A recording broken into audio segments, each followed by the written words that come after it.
leaders nila. Sino mo, pag nakita mo ang Tito Dennis, sa baba, yung isang holy details na kanina ka. Holy details. Ikaw na sa ibang pamahali.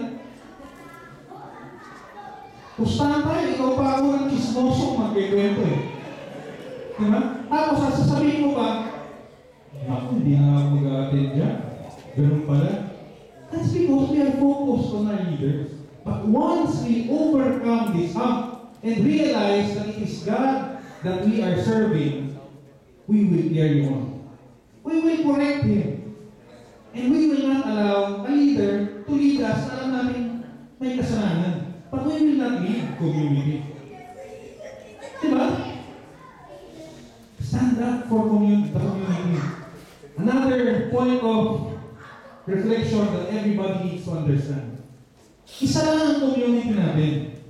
Ang community natin ang pangalan, Couples for Christ. Ito ang pinakamasakit na narinig ko lately eh. Sabi sa akin, ay, kaya mo sila din sa couples, nagkakagulo sila. Basta kami sa handmaids, ayos lang.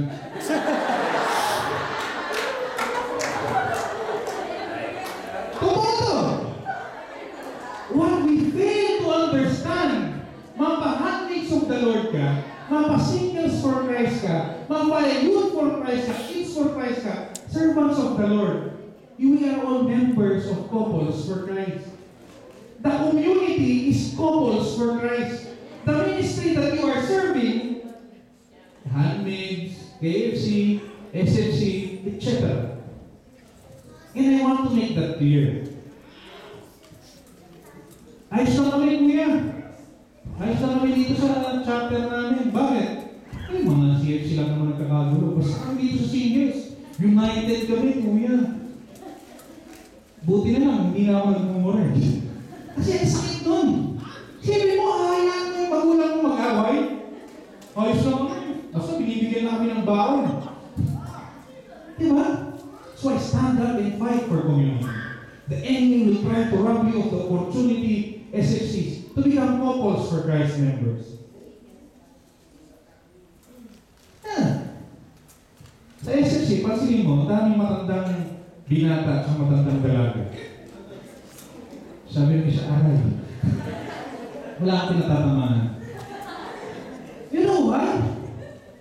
Alam mo, umabot ako sa punto gusto ko magpare. Totoo to I fell in love with God so much that I wanted to become a priest. I thought I was being called to priesthood. So umattend ako ng discernment seminar ang tawag natin ngayon. Halo-halo kami doon. May mga gusto magdasal maging madre, dasal maging pare. Haluhod ako. Dadasal ako sa Lord. Basta marinig ko lang sa'yo na sabihin mo, anak, magpare ka. Magpapare ako. I-ispilan ko itong kasama ko. Kasama ko yung girlfriend ko. Sabi siya rin, parang namang niloloko mo ako. Natin galit, tatanungin mo kung magpare. Pero pagka session, nag-holding hands sa'yo. Mag-asawa ka na nga. Oh, thank you Lord, thank you. Asawa ko, sabi ko, right there, I propose. Sabi ko, bago mag-end yung mga sessions, Sunday, pauwi na kami. Sabi ko, Kyle, will you marry me? Sabi ng asawa ko, ayan, samahan pa kita dito. Propose ka lang pala. Akala ko naman, iiwan mo ako. Hindi, no? I just wanted to be sure na hindi ka nakatawag maging madre.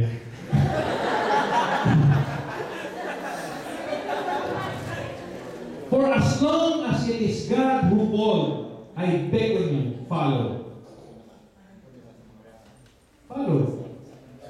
Be part of Couples for Christ. Sarap nga rin sa Japan. Dami niyang couples.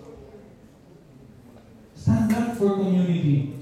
Not because we are a perfect community, but because this is where God has planted us. Not because we are governed by perfect people. No. Stand up for community because this is where God has anointed you. The problem with us, pagkalikot ng household natin, household head, ayaw pa yung unang kumakanan eh. Tsaka tumitira ito sa household head natin eh. Sabi ko, mas magaling pa ako dyan. Diba? Ay, hindi ko alam kung bakit pinili ni Brother Julian na leader. Ano naman? Baduy. What we fail to understand, we're talking about an anointment. An anointment that we do not see. Kaya pala sabi ng Panginoon, have faith, believe. Diba? Stand up for community. Number 3.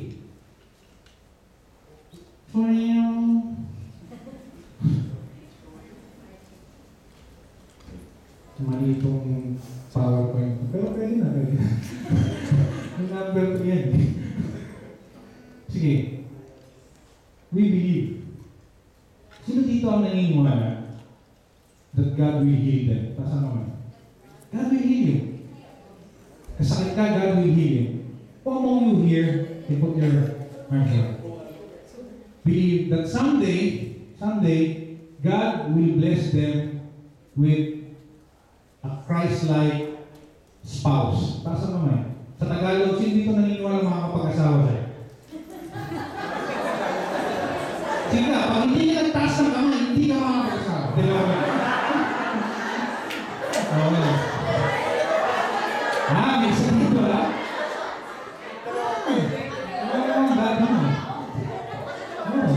Anyway,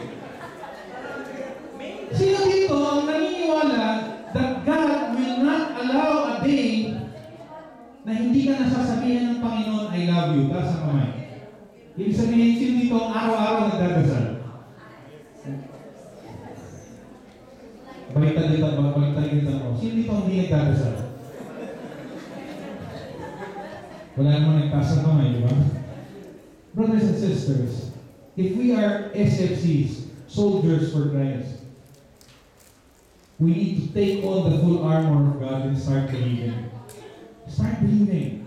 Why? Because your Father, God Himself, is King. He is the richest person in this world. If He is King, that makes you prince and princesses. Diba? Then why are you living like a pauper? If God is so generous, then why are you telling yourself, why am I poor? If God is the greatest provider, I promise you, He will grant your heart's desire. Sure, dami na nangangakunin. Dami na nangangakunin. Bukas na pupunta kay Father Suarez eh. Alam niyo, Father Suarez and I share one thing in common. Yung asawa ko, yung second baby na Caleb, na ano man yan ng umbilical cord no 9-month-old na siya bago mga ano kasi siya, breach na, nakahiga pa, pag ganyan. So hindi na siya makaikot. Tapos because he was under stress, Caleb, the baby. Naikot na yung, nagkataon si Father Suarez may misa sa Couples for Christ. Di pa kami magkakilala nito misa sa Couples for Christ. So sabi ko, itong pagkakataon, magpa-pray over tayo. Kasi gusto na siyang ipahiwa eh. Gawain natin yan kasi under stress na yung baby. Sabi ko, hukuha natin sa dasal ko. Pagbukas ng pito, sabi ni Father Suarez, umikot na yan. Hindi kayo magkakilala. Umikot na yan. Wala na yung sa leg. Hindi, huwag na tayo mag-walking na. Half-baked. So, dati kami sa ospital, sabi ng doktor, umikot na ano? Umikot na yung baby niyo. Iba na ito. Sige. Sisisaryan ka na namin. Wala, sisaryan pa rin yung misis ko. Pero umikot. Yun ang naman kasi ang mentasal ko eh.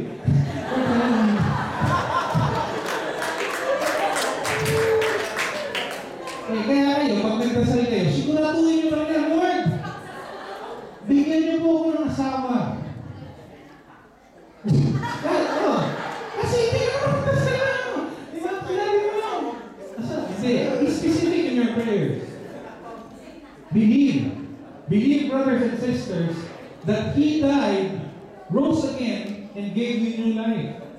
Believe na kahit sobrang ang makasalanan, God still embraces you. Believe that God will heal you.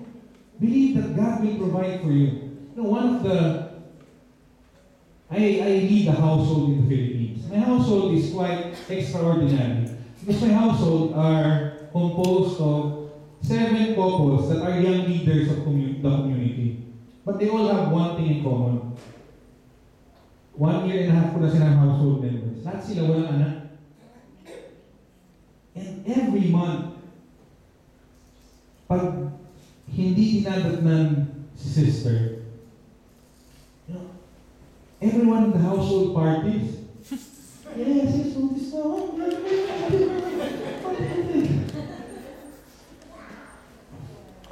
2 weeks delayed.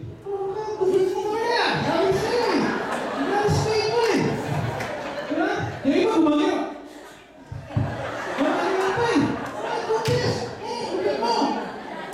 Two weeks after, 3 weeks after, magkakaroon. Everybody in the household cries. And this has not happened once, twice. This has happened a lot of times. And I always tell them, hindi ko alam I don't know what you're feeling. You know, I don't know why you come back, actually. Kasi parang, ano ba naman, Lord, Kala ko, sinagot mo na, hindi pa pala. Then I realize, sometimes, the answer that you want is not the answer that God gives. Isa sa kanila, suko na. So, we're nearing our 40s. I think this is what God has called us to be childrenless or childless. We give up, but we are opening our hearts to adopting someone. 3 months after he said that, buntis. Then I realized it's not about what you ask of the Lord. It's how much you surrender. The Lord doesn't need your 99.9%. He needs your 100%. The Lord doesn't need 98% naman ako mabait na member ng Couples for Christ. Tatayos naman ako 8% nga lang. Pero, ayos na yun, Lord. Diba? Pero the Lord doesn't need your 98%. He needs your 100%. The Lord just wants the whole of you. I have a friend. San Beda ako naroon, di ba? Uso ang holdapan. Panahon namin, uso yung sapatos na DMs. Ano ba yung DM? Doc Martens. Uso-uso yun. 8 holes, 16 holes. Yung iba parang 80 holes. Galit na, yan. Uso-uso yun. Pasok siya one time, umiiyak. Wala siyang sapatos na kapa. Sabi ko, Mil, ba't kang kapa? Na-hold up ako sa rin ko eh. Kinuha yung sapatos ko. Di siyempre, pare-pareho kami nila. Kaya ano nangyari? Basta, nakita ko na lang, naglabas ka ng kutsilyo. Sabi ang ginawa mo? Di siyempre, nagtaas ka ng kamay. Then I realized, kaya pala tayo pag nagdadasal, nagtataas ng kamay. Because you surrender to God. Sino hindi nagtataas ng kamay? Because you surrender to God. Lord, wala ako. Pilit ako ng pilit, bigyan mo ako ng baby, bigyan mo ako ng baby, bigyan mo ako ng baby. Every household, yan nagdadasal namin. Every time we pray, my husband and I, pray for it. Up until I embraced and surrendered and said, Panginoon, ikaw ang bahala. Tonight, brothers and sisters, we will pray. Pwede ba tayo magdasal? Kanina, pinaluhod na kayo, di ba? So, hindi ko na kayo pang sayang. Hindi mo. Tayo na kayo isang paa. No, I want you to relax. I want you to sit down. And believe. Believe that Jesus rose up and died. Died and rose up again to free you from your sin. Believe that God provides. Believe that He has a plan for you. Told Jeremiah, sabi niya, Jeremiah 29:11, for I know all the plans I have for you. For you, specifically, for you. For a future full of hope and not of woes.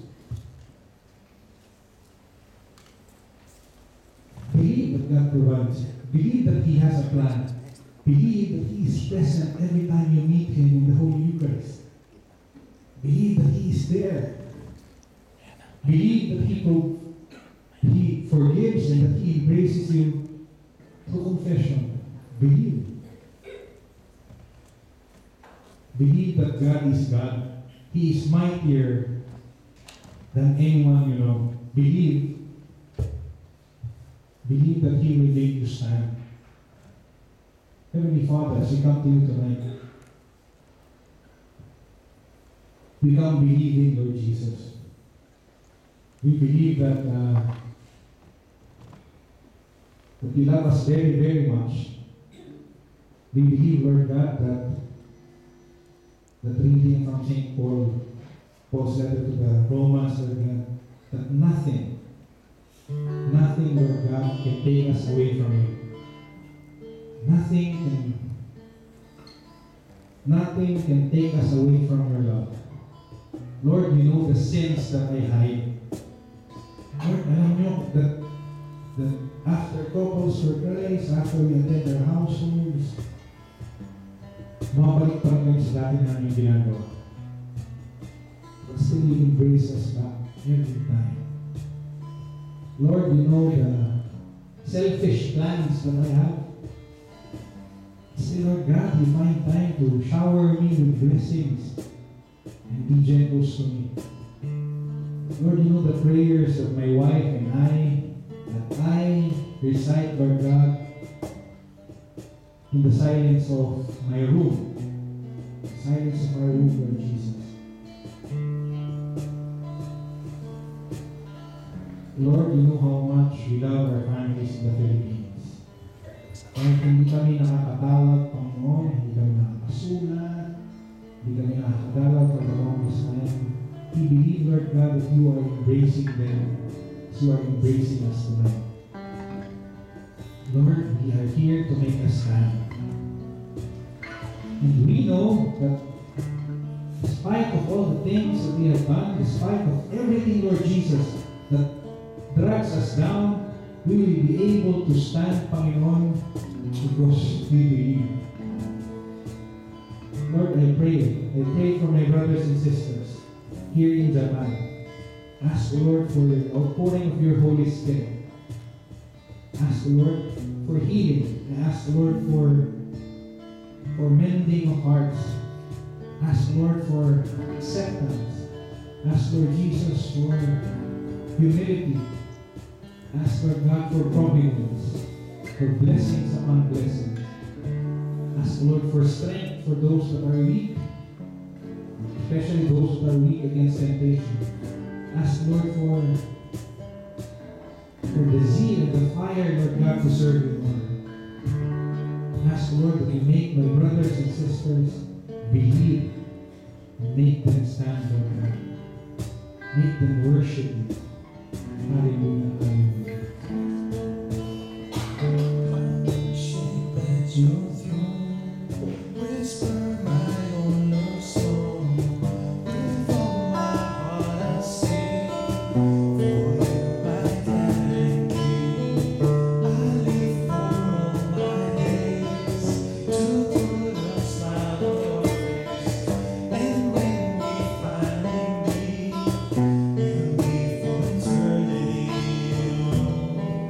How wide you opened up your arms when I need your love.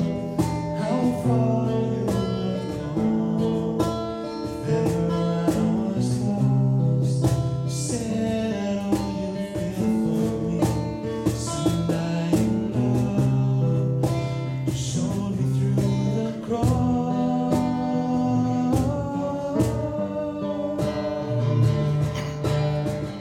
I worship you, my God. I worship you, my God. I love you. I love you. Forever I will sing. Forever I will be with you.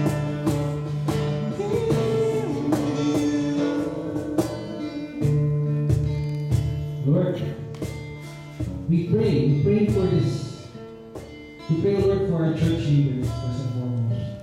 Pray, Lord, for our priests, our bishops. Pray, Lord, for our religious sisters and brothers. Pray, Lord, for those that are leading our faith. Lord, be with them. Be with them as they are being bribed by the enemy, Lord God, and by the Lord. Be with them when they are accused of doing something wrong. Be with them most especially, Lord God, when they are weak, especially against temptations. Be with our priests, be with our bishops, be with our Holy Father, be with our religious sisters and brothers. Be with them, Lord God. The same way, Lord, as a community, we pray, Lord, for our leaders. Can you request all the household heads and out to stand up? Okay, wait, bago. Can I ask the area leaders to stand up? Of all ministry and focus for Christ, stand up.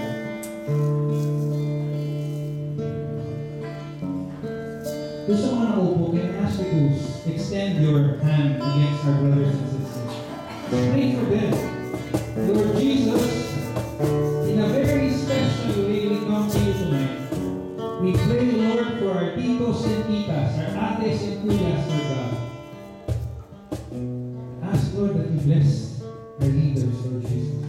Lord, you have called them, Lord God, to do something that is not so easy. You have called them, Lord God, to lead us in this community of focus for Christ. We pray, Lord, that you shower them, Lord God, with answers to their prayers. We pray, Lord, for humility. We pray, Lord, for wisdom. We pray, Lord, for patience, for understanding. We pray, Lord, for knowledge.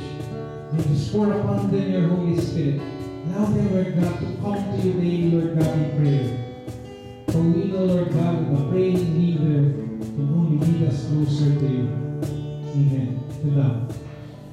Can I ask all the household heads, regardless of what ministry, to stand up? All the household heads, stand up. Makita na nakaupo yung mga household members. Brothers and sisters, these people I would like to honor in front of you. The heartbeat of Couples for Christ lies in the household. These men and women, these brothers and sisters who are standing up because they are household heads. I invite you to pray for them. You know why? Because these are the people who I am very certain are being attacked every time. Every time. So let's pray for them. Heavenly Father, as a family of families, Lord God, in Couples for Christ, we pray, Lord, in a very special way for our household heads. Pray, Lord, that you embrace them, Lord God. Firm them, Lord. Although they don't know everything, we know, Lord God, that because of their hearts and their openness to serve you, that they are being blessed. Lord, may this prayer of ours, Lord God, transmit our love for them. Although we don't say it every day, we don't say it most of the time, Panginoon, sana maramdaman nila how much we love them. Although sometimes we argue, sometimes we find it so hard to believe them, but still, Lord, we know that you have anointed these leaders of ours, Lord God. You have anointed them, Lord God, to lead us in the household. Grant them strength. Grant them everything, Lord God. Everything, Lord Jesus, that they will need to lead us. Be with them, O Heavenly Father. Heal their broken hearts. Bless their families. Bless their marriages. Bless their lives, Lord. Bless them. Amen. Take your seats. I want to hold each other's hand and let's just pray for one another.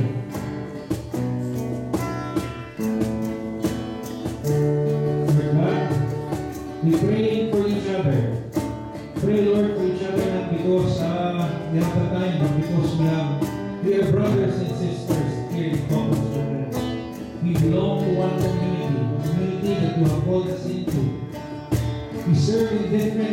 various ministries, but still, Lord God, we know that we are serving one God. Lord, we pray for time for each other.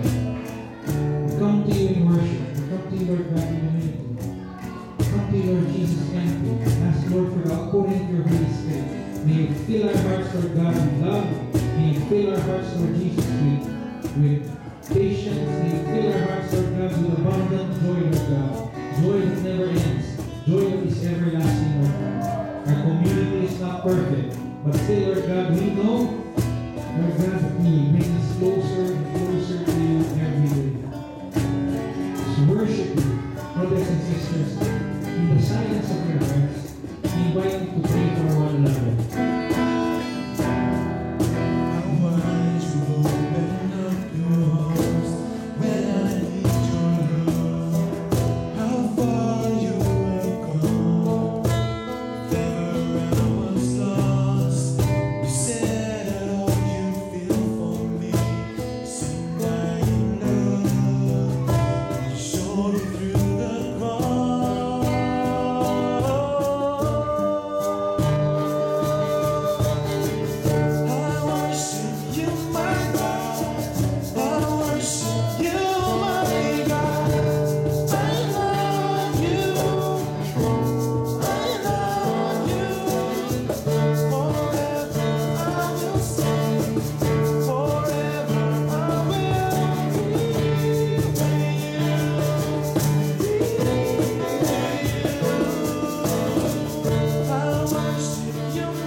Brothers and